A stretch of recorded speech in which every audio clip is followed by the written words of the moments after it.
The elevator doors opened on the ninth floor of the Sands Hotel on the evening of September 11, 1961, and Frank Sinatra stepped into a corridor that smelled of cigarette smoke and carpet cleaner, and the particular kind of air that hotels in Las Vegas always seemed to circulate regardless of season.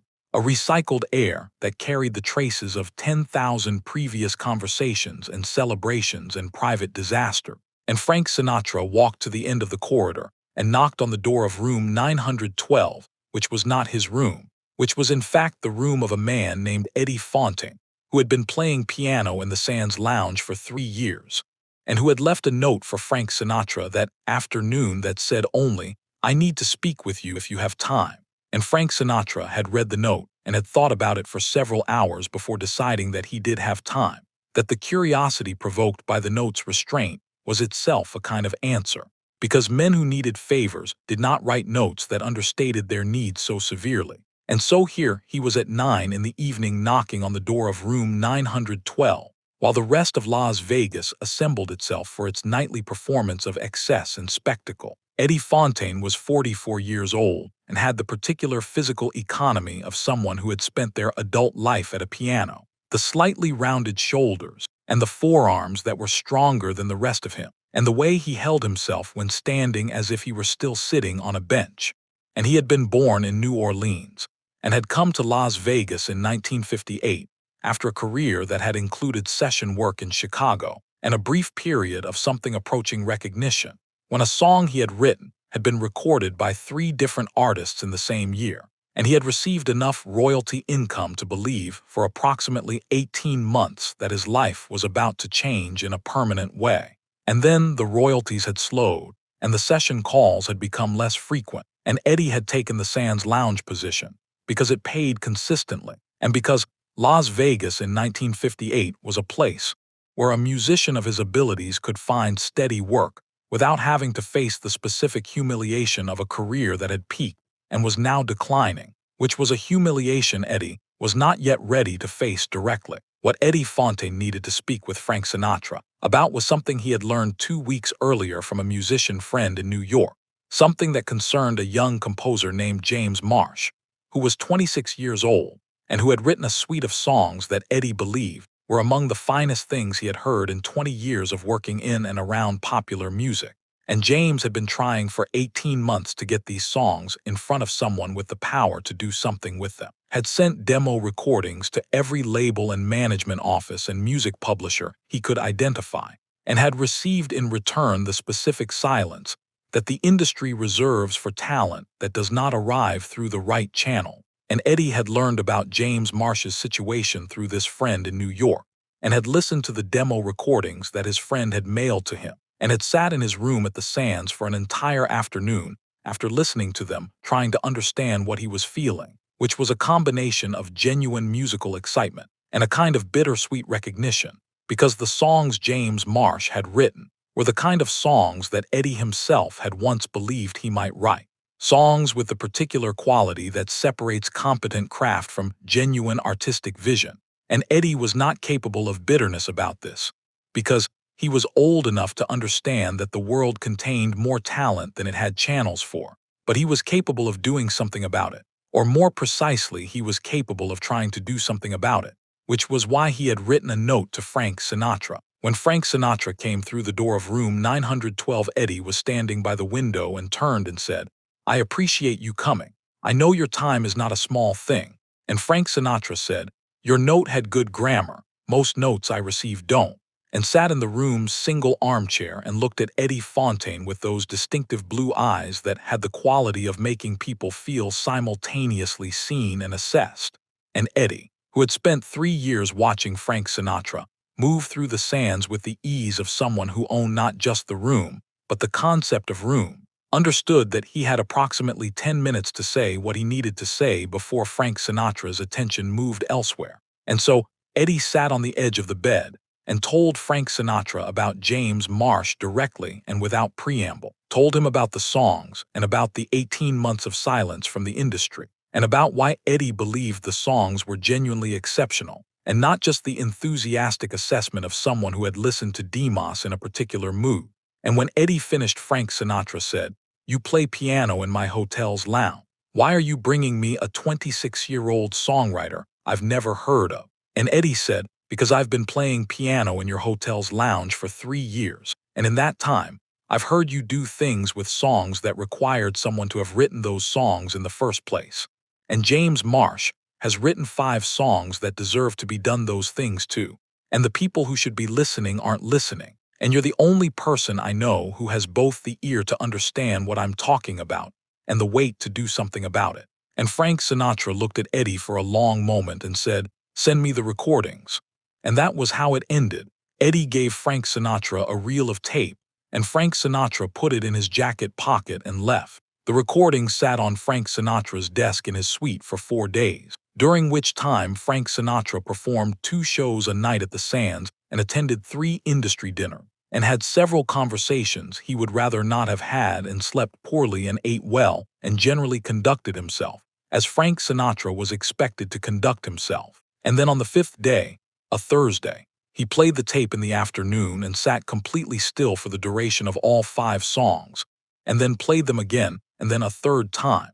And on the third listening, he reached for a notepad and began writing, not notes exactly, but impression, words that the songs generated in him that he wanted to capture before they dissipated. And when he finished, he sat with the notepad and looked at what he had written and recognized that Eddie Fontaine had been accurate in his assessment, that these songs had something that could not be manufactured or approximated, that James Marsh had written from some place of genuine emotional understanding that made the songs feel true rather than merely competent. And Frank Sinatra called his manager that evening and said that he needed contact information for a composer named James Marsh in New York, and that he needed it by the following morning. What happened next happened with the velocity that things happen when Frank Sinatra decided they should happen, which was to say quickly, and without the usual industry deliberations and committee processes and months of consideration. Frank Sinatra's manager located James Marsh through the demo recording's return address, and James Marsh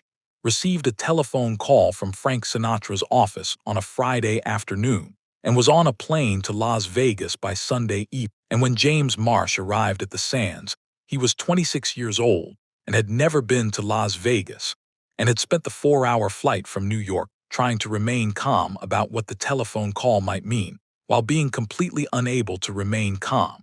And he was met at the hotel by someone from Frank Sinatra's management, who brought him to a meeting room on the 5th floor, where Frank Sinatra was waiting, and where a reel-to-reel tape player was set up on the conference table. Frank Sinatra shook James Marsh's hand and said, "Sit down." And James Marsh sat, and Frank Sinatra said, "I listened to your songs 3 times. And James said, "I know they're not finished, the demos are rough." And Frank Sinatra said, "I know what a rough demo sounds like. I've been listening to rough demos since before you were born. I'm not talking about the production.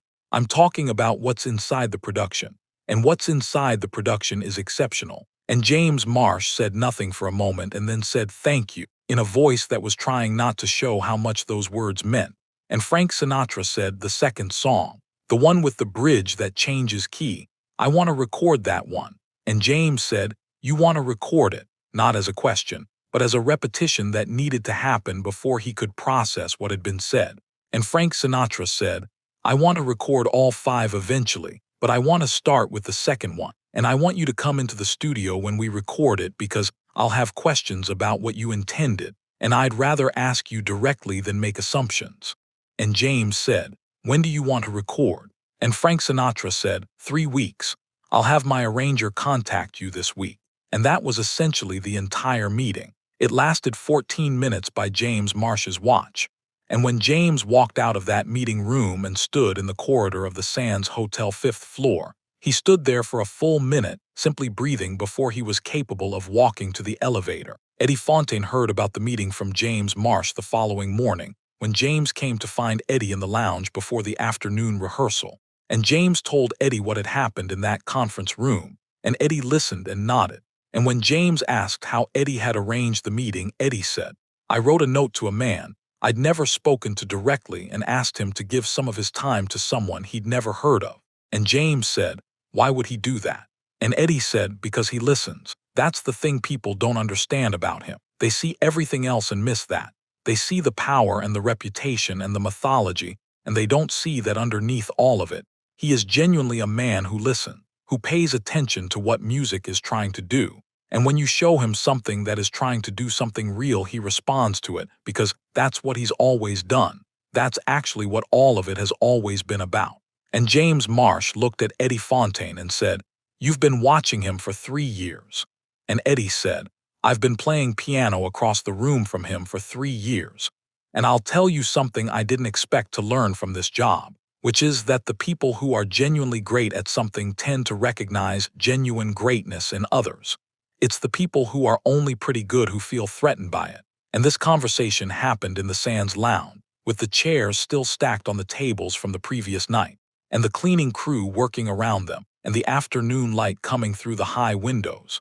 And it was not a conversation that anyone recorded or remembered except the two men who had it, and it contained more truth about the nature of excellence than most of the industry conversations that would happen in more important rooms that day. The recording session for James Marsh's second song took place 3 weeks later at a studio in Los Angeles, and James was there, as Frank Sinatra had said he would be. And Frank Sinatra did have questions, specific technical questions about the song's harmonic structure and the intended emotional register of certain lyric choices. And James answered each question with the careful precision of someone who had thought deeply about every element of what he had written. And the session produced a recording that those who were present described as one of the finest they had witnessed, not because anything technically remarkable happened, but because Frank Sinatra had understood the song completely and had delivered it from that place of complete understanding, had given it exactly what it needed and nothing more. And when the playback finished in the control booth,